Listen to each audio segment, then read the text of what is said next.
Blue lights behind you? Don't panic, let's do this properly. Now first, check your mirrors. See what's actually happening behind you. How fast are they coming?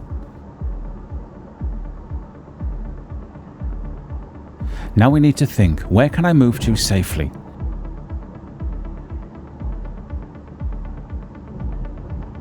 Now don't stop on junctions, roundabouts, crossings or on a tight bend.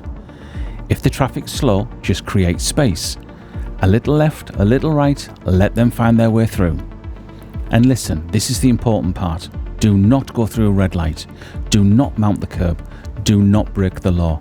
We're going to ease off the gas, gently press the brake and use our left indicator.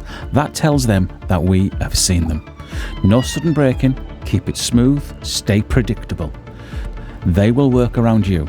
Your job is to be safe, not to be a hero.